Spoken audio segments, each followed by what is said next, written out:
Hey guys, thanks for tuning in to another video on ForgottenWeapons.com. I'm Ian McCollum, and today I want to talk to you about what is perhaps one of the worst business decisions ever made. What I have in my hand here is a copy of what's called the Sour Grapes Letter from Winchester President Thomas Bennett to basically an open letter to his many distributors addressing Winchester's decision to break ties with Mr. John Browning. Now, this letter was written in August of 1903. By the way, if you would like to see the full text, the photograph or a scan of the original letter, check out ForgottenWeapons.com. The Cody Firearms Museum has generously allowed me to publish the letter in its entirety there. But I'm going to be reading a segment from it here. But just for a little context, this was published, or printed, posted, in August of 1903, and it was in answer to concerns that some of Winchester's distributors had raised about the potential break in this relationship, which actually took place in 1902. So let's hear Thomas Bennett's, in retrospect, incredibly embarrassing commentary here, and then let's talk about the actual context in which this took place, because there's a bit more to it than some people realize. So I'm going to skip a little bit at the beginning here where he mentions, like, I'm addressing this to you, the distributors, or as he put it, missionaries and salesmen. Anyway, quote, "For a number of years, it seemed best to us to employ the Messrs. Browning brothers. We bought everything which they invented which had merit, whether we used it or not. It seemed to us, at the end, they had become rather high-priced, and we let them go to colts. They had got to feel that they were the only people who could invent guns, that our suggestions as to what was really needed by the public were of no value, and that they were really the whole thing. Mr. John Browning was a very nice man, and we were sorry to part with him, because he was in many respects a genius. His younger brother, Mr. Matthew Browning, was a more difficult proposition. We understood he was not the inventor, but that Mr. John Browning was the inventor. None of the things that invented by them were made by us exactly as presented. They were all worked over by the people in our employ to get them into such shape as they could be manufactured successfully. For instance, the model 1886 gun is more largely the invention of our Mr. Mason than it is of the Browning brothers, the Brownings having supplied us with the locking features only. We shall be perfectly able to get along without the Brownings, and shall probably be better off without them than with them. On the other hand, we do not believe that they will get along as well without us as they did with us." It goes on a little bit more talking about, like, one of Bennett's examples is, we've got this great .22 automatic rifle, which would be the model of 1903, that was like, we'll get along great without them, and here's an example, this made by T.C. Johnson in our employ. And the model 1903 was not a bad gun by any means. It would sell 126,000 copies by 1932. They then revised it into the Model 63, and it sold another 175,000 copies into the 1950s.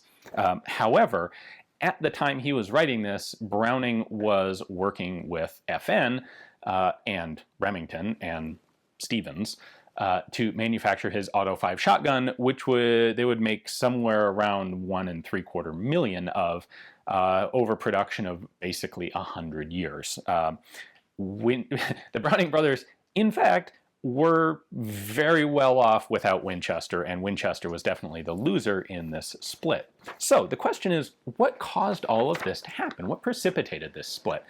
And there's a very basic, commonly known mythos of what happened.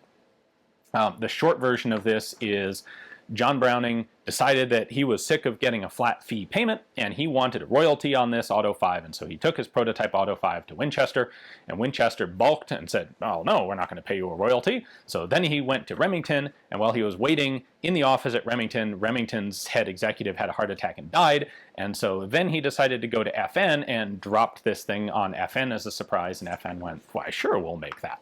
The truth is a bit more complex, quite a bit more complex actually. So first off, and by the way, my reference source for this is The Guns of John Moses Browning by Nathan Gorenstein. And if you're interested in all of these details, both on this story and how they apply to everything else that John Browning did, definitely check out this book. It's currently in print. It's excellent.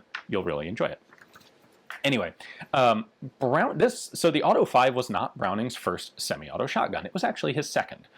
Browning's first semi-auto shotgun was a toggle-operated design, or toggle-locked design, in the late 1890s, and he got into a bit of trouble with Georg Luger over it. In fact, there was a patent infringement lawsuit that was filed and went back and forth for several years. And in the midst of this, Winchester was working on this toggle-locked shotgun. Browning had, in fact, decided that he really wanted a royalty. Like, he was, at the time, not working exclusively with Winchester. Winchester would, in fact, buy, up to this point, every one of his, essentially, rifle and shotgun patents. But he didn't work with Winchester for machine guns or for pistols. He was working with companies like Colt and FN. And Colt and FN, by the way, his work at FN predates the Auto 5, starting with the FN model of 1899 or 1900, Browning's first 32 ACP semi-auto pistol. Colt and FN both paid him royalties, kind of standard, and he decided he wanted that arrangement with Winchester as well. And he sort of essentially just browbeat Winchester into accepting that for his toggle-locked shotgun. The problem is it doesn't go into production because, of course, this patent infringement issue comes up. Did he actually steal Luger or Borchart's patented toggle issues? Ultimately, the court would say, no, he did not. But the gun had some mechanical problems. It had a tendency to occasionally double or triple. It had a tendency to fire without pulling the trigger. It wasn't his best design ever. And so Winchester's working on fixing it, working on tweaking it. Winchester did, in fact, write up a patent for him. And Winchester was involved in this patent litigation back and forth, having purchased the patent. And it's worth pointing out here, one of the parts of Browning's arrangement with Winchester that will turn out to be ironic and important is Winchester's patent lawyers actually wrote most of John Browning's patents.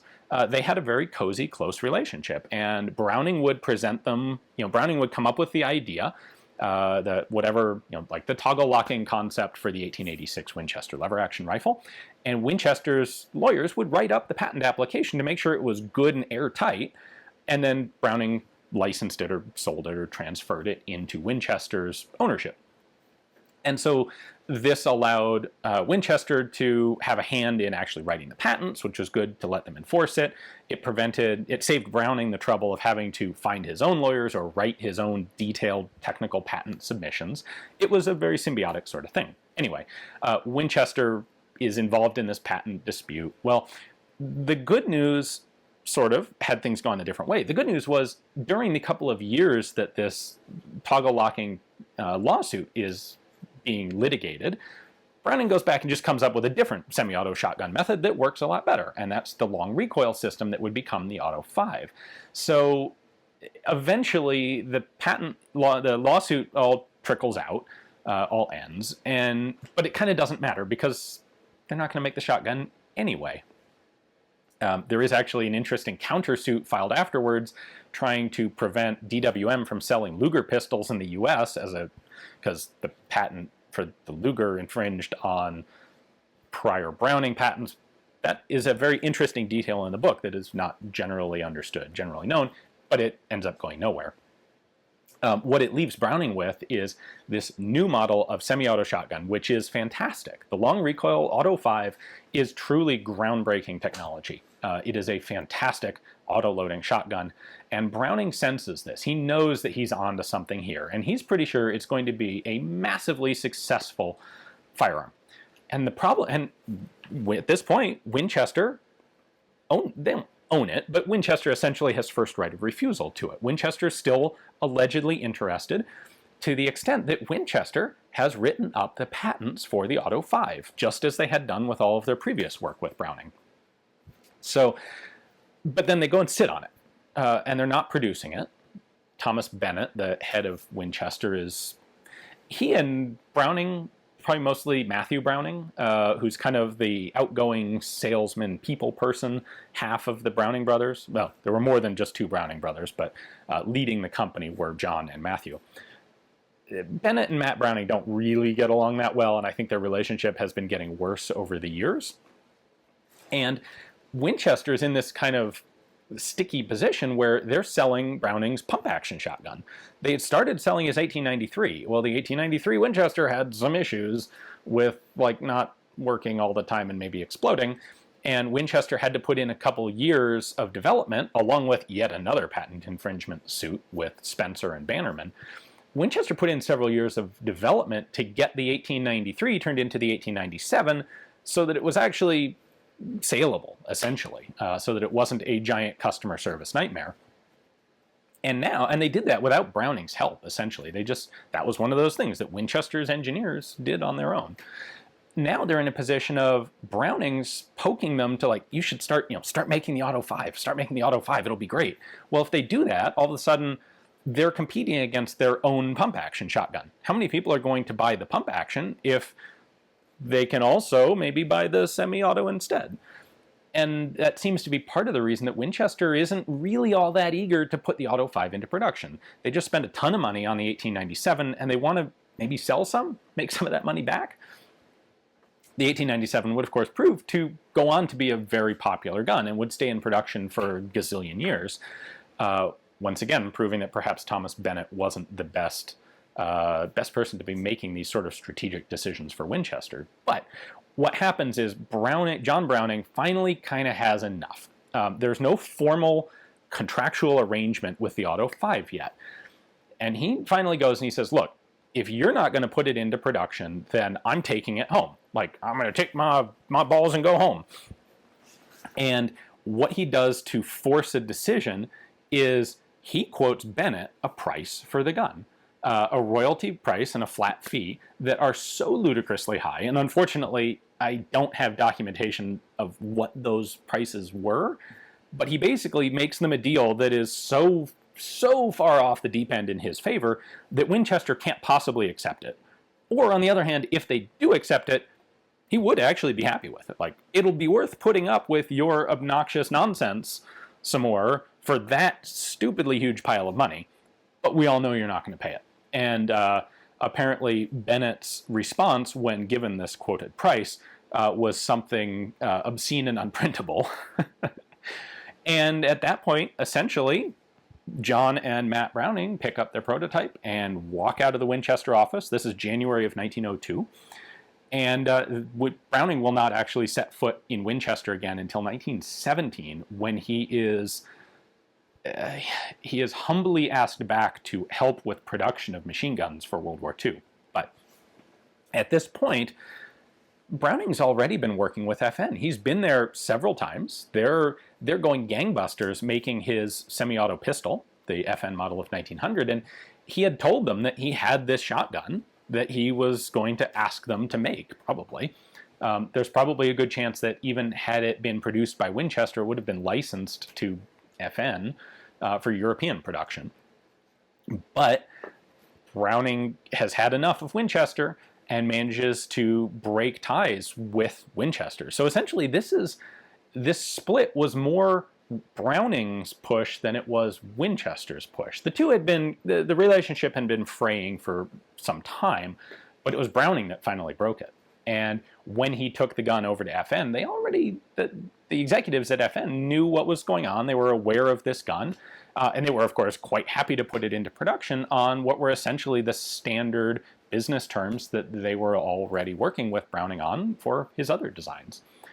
After that, the rest is more or less history. The Auto 5 would be a massively popular gun. Within just a couple of years, it was licensed back to Remington in the US for North American production. And hundreds upon hundreds upon hundreds of thousands of these guns would be made.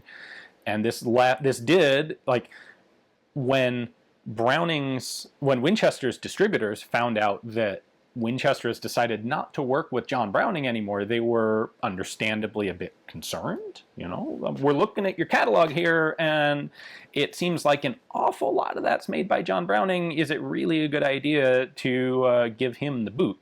And our infamous sour grapes letter here is Thomas Bennett's response to reassure his distributors and the rest of the business structure that, no, we're doing great. We're going to have a fantastic business. You know what? We'll do better without Browning than we did with him. He's not going to amount to anything on his own. All the success of Browning, that was mostly our engineers. That was mostly our work. And you'll see in the coming years, we've got lots of cool stuff coming, and Browning, you'll never hear about Browning again. Well, didn't quite turn out that way. So that is the saga of the Sour Grapes letter. Like I said at the beginning, if you'd like to see a scan of the original letter itself, head over to ForgottenWeapons.com, courtesy of Danny Michael at the Cody Firearms Museum. I have the letter posted there where you can check it out in all of Thomas Bennett's ironically uninsightful wisdom. Oh, and lest I forget, I said that it was ironic and important that Winchester actually wrote Browning's patents. Well, Winchester would end up coming out with the model of 1911 shotgun, which was a tremendous failure, really, because Winchester's lawyers had done such a good job writing the patent for the Auto 5 that they found themselves unable to break it in any way, unable to work around it or find loopholes in it. So, oops. Hopefully you guys enjoyed the video. Thanks for watching.